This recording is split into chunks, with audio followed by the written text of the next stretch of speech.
find I need it. I was walking through St Pancras Station on my way here today. A little man came up to me and said, "Here, didn't you used to be Paddy Ashdown?" So I said that I thought I had been, but the fact that Walter's invited me here today seems to indicate that I still am, and that's jolly reassuring, especially for me. Well, now for something completely different. There'll be some poetry, one of my passions.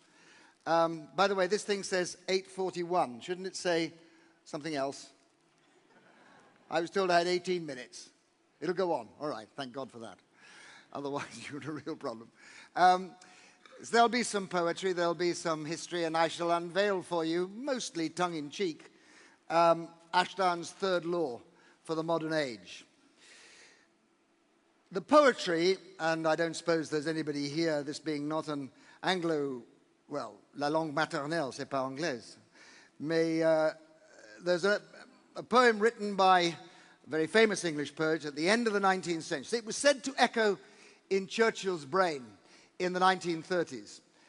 And the poem goes, "High upon the hill of summer, lazy with the flow of streams, hark, I hear a distant drummer drumming like a sound in dreams.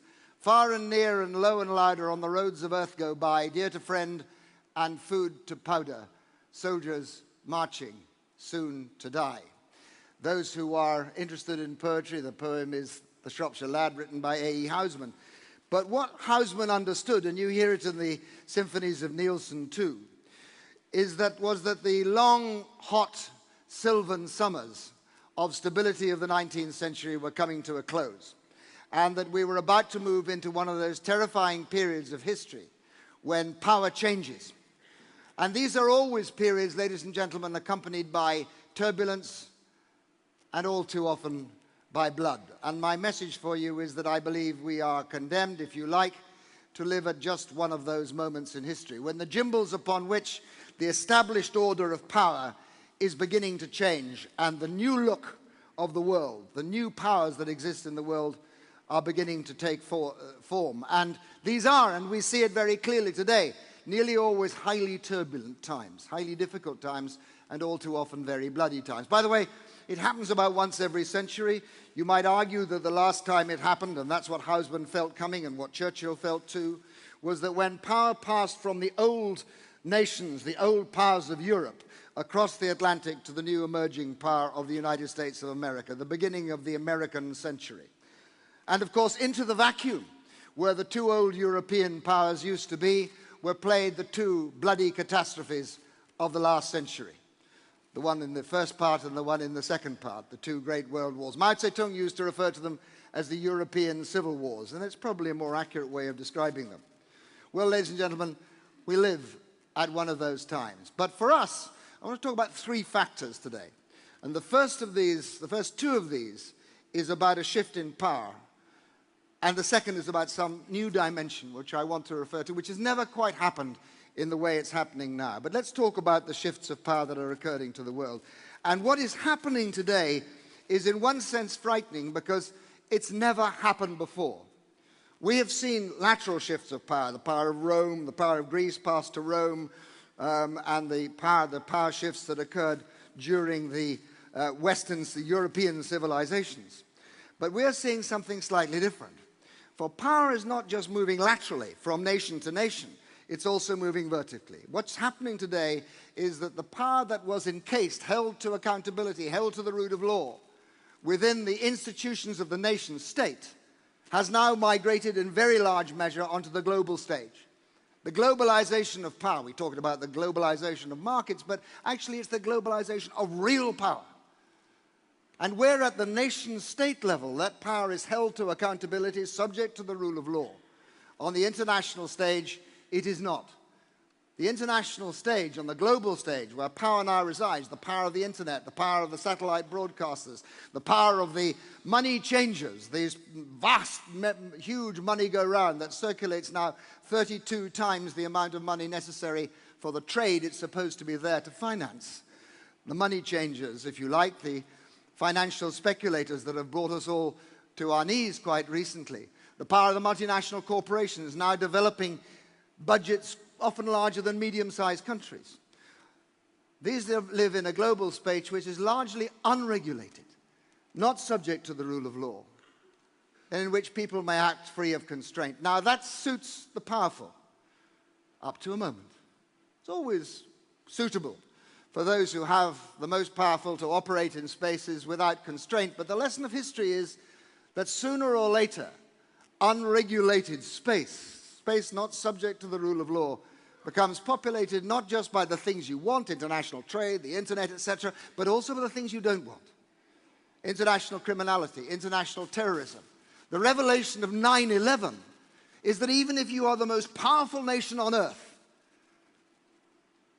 nevertheless, those who inhabit that space can attack you even in your most iconic of cities one bright September morning. It's said that something like 60% of the $4 million that was taken to fund 9/11 actually passed through the institutions of the Twin Towers, which 9/11 destroyed. You see, our enemies also use this space, the space of mass travel, the internet, satellite broadcasters, to be able to get around their poison, which is about destroying our systems and our ways. Sooner or later, the rule of history is that where power goes, governance must follow. And if it is therefore the case, as I believe it is, that one of the phenomena of our time is the globalization of power, then it follows that one of the challenges of our time is to bring governance to the global space. And I believe that the decades ahead of us now will be, to a greater or lesser extent, turbulent, the more or less we are able to achieve that aim, to bring governance to the global space. Now notice, I'm not talking about government. I'm not talking about setting up some global democratic institution. My own view, by the way, ladies and gentlemen, is that this is unlikely to be done by spawning more UN institutions. If we didn't have the UN, we'd have to invent it. The world needs an international forum. It needs a means by which you can legitimize international action. But when it comes to governance of the global space, my guess is this won't happen through the creation of more UN institutions. It will actually happen by the powerful coming together and making treaty-based systems, treaty-based agreements to govern that global space. And if you look, you can see them happen, already beginning to emerge. The World Trade Organization, treaty-based organization, entirely treaty-based, and yet powerful enough to hold even the most powerful, the United States, to account, if necessary. Kyoto, the beginnings of struggling to create a treaty-based organization. The G20. We know now that we have to put together an institution which is capable of bringing governance to that financial space for financial speculation. And that's what the G20 is, a treaty-based institution. Now, there's a problem there, and we'll come back to it in a minute, which is that if you bring the most powerful together to make the rules in treaty-based institutions to fill that governance space, then what happens to the weak who are left out? And that's a big problem, and we'll return to it in just a second. So there's my first message, that if you are to pass through these turbulent times, more or less turbulently, then our success in doing that will in large measure depend on our capacity to bring sensible governance to the global space. And watch that beginning to happen. My second point is, and I guess I don't have to talk to an audience like this about such a thing, but power is not just shifting vertically, it's also shifting horizontally. You might argue that the history of civilizations has been civilizations gathered around seas. The first ones around the Mediterranean, the more recent ones in the ascendance of Western power around the Atlantic. Well, it seems to me that we're now seeing a fundamental shift of power, broadly speaking, away from the nations gathered around the Atlantic shoreboard to the nations gathered around the Pacific Rim. Now, that begins with economic power, but that's the way it always begins. You already begin to see the development of foreign policies, the augmentation of military budgets occurring in the other growing powers in the world. I think, actually, this is not so much just a sort of shift from the West to the East. Something different is happening. My guess is, for what it's worth, that the United States will remain the most powerful nation on earth for the next 10 years, 15. But the context in which she holds her power has now radically altered, it has radically changed.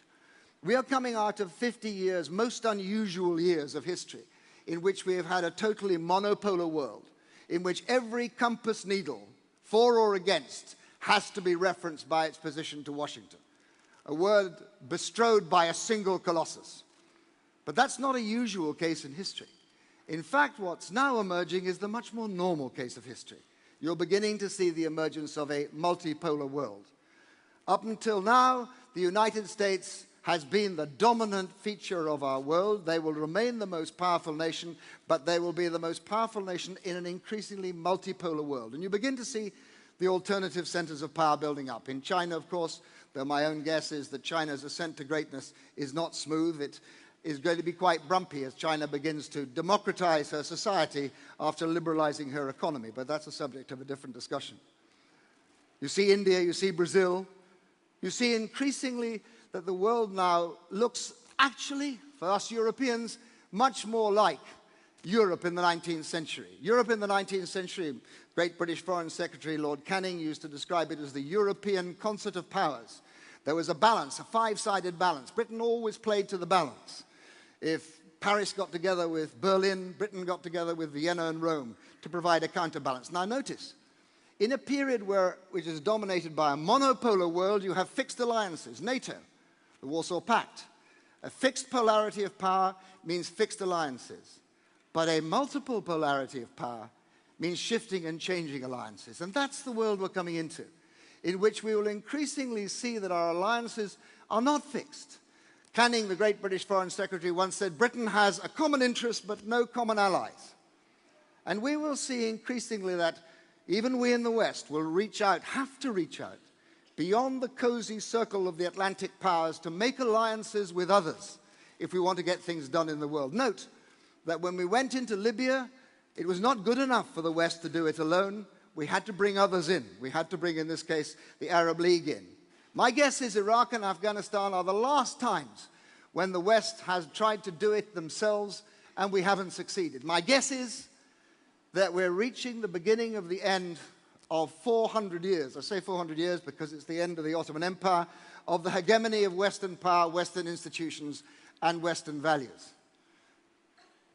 You know, if up until now, if the West got its act together, it could propose and dispose in every corner of the world. But that's no longer true. I mean, take the last financial crisis after the Second World War. The West got together, the Bretton Woods Institution, World Bank, International Monetary Fund, the problem solved. Now we have to call in others. Now we have to create the G20. Now we have to reach beyond the cozy circle of our Western friends. Let me make a prediction for you, which is probably even more startling. I suspect we are now reaching the end of 400 years when Western power was enough. People say to me, the Chinese, of course, they'll never get themselves involved in peacemaking, multilateral peacemaking around the world. Oh, yes. Why not? How many Chinese troops are serving under the blue beret, serving under the blue flag, serving under UN command in the world today? 3,700. How many Americans? 11. What is the largest naval contingent tackling the issue of Somali pirates? The Chinese naval contingent. Of course they are. They're a mercantilist nation. They want to keep the sea lanes open. Increasingly, we are going to have to do business with people with whom we do not share values, but with whom, for the moment, we share common interests. A whole new, different way of looking at the world that is now emerging. And here's the third factor, which is totally different. Today, in our modern world, because of the internet, because of the kind of things people have been talking about here, everything is connected to everything. We are now interdependent. We are now interlocked as nations, as individuals, in a way which has never been the case before. Never been the case before. You know, the interrelationship of nations, well, it's always existed. Diplomacy is about managing the interrelationship of nations. But now we are intimately locked together. You get swine flu in Mexico, it's a problem for Charles de Gaulle Airport 24 hours later. Lehman Brothers goes down, the whole lot collapses. There are fires in the steppes of Russia, food riots in Africa. We are all now deeply, deeply, deeply interconnected. And what that means is that the idea of the nation state acting alone, not connected with others, not working with others, is no longer a viable proposition, because the actions of a nation state are neither confined to itself, nor is it sufficient for the nation state itself to control its own territory, because the effects outside the nation state are now beginning to affect what happens inside them. I was a young soldier in the last of the small empire wars of Britain. At that time, the defense of my country was about one thing, and one thing only. How strong was our army, how strong was our air force, how strong was our navy, how strong were our allies. That was when the enemy was outside the walls. Now the enemy is inside the walls. Now if I want to talk about the defense of my country, I have to speak to the Minister of Health, because pandemic disease is a threat to my security. I had to speak to the Minister of Agriculture because food security is a threat to my security. I have to speak to the Minister of Industry because the fragility of our high-tech infrastructure is now a point of attack for our enemies, as we see from cyber warfare. I had to speak to the Minister of Home Affairs because who has entered my country, who lives in that terraced house, in that inner city, has a direct effect on what happens in my country, as we in London saw in the 7/7 bombings. It's no longer the case that the security of a country is simply a matter for its soldiers and its Ministry of Defense. It's its capacity to lock together its institutions. And this tells you something very important. It tells you that, in fact, our governments, vertically constructed in the economic model of the Industrial Revolution, vertical hierarchy, specialization of tasks, command structures, have got the wrong structures completely. You in business know that the paradigm structure of our time, ladies and gentlemen, is the network. It's your capacity to network that matters, both within your governments and externally. So here is Ashdown's third law. By the way, don't ask me about Ashdown's first law and second law, because I haven't invented those yet. It always sounds better if there's a third law, doesn't it? Ashdown's third law is that in the modern age where everything is connected to everything, the most important thing about what you can do is what you can do with others. The most important bit about your structure, whether you're a government, whether you're an army regiment, whether you're a business, is your docking points, your interconnectors, your capacity to network with others. You understand that in industry, governments don't. But now one final thing. If it is the case, ladies and gentlemen, and it is, that we are now locked together in a way that has never been quite the same before, then it's also the case that we share a destiny with each other. Suddenly, and for the very first time, collective defense, the thing that has dominated us as the concept of securing our nations, is no longer enough. It used to be the case that if my tribe was more powerful than their tribe, I was safe. My country was more powerful than their country, I was safe. My alliance, like NATO, was more powerful than their alliance, I was safe. It is no longer the case. The advent of the interconnectedness and of the weapons of mass destruction means that increasingly I share a destiny with my enemy. When I was a diplomat negotiating the disarmament treaties with the Soviet Union in Geneva in the 1970s, we succeeded because we understand we shared a destiny with them. Collective security is not enough. Peace has come to Northern Ireland because both sides realized that the zero-sum game couldn't work. They shared a destiny with their enemies. One of the great barriers to peace in the Middle East is that both sides, both Israel and I think the Palestinians, do not understand that they share a collective destiny. And so suddenly, ladies and gentlemen, what has been the proposition of visionaries and poets down the ages becomes something we have to take seriously as a matter of public policy. I started with a poem, I'll end with one. The great poem of John Donne's, "Send not for whom the bell tolls." The poem is called "No Man is an Island," and it goes, "Every man's death affecteth me, for I am involved in mankind. Send not to ask for whom the bell tolls, it tolls for thee." For John Donne, a recommendation of morality. For us, I think, part of the equation for our survival. Thank you very much.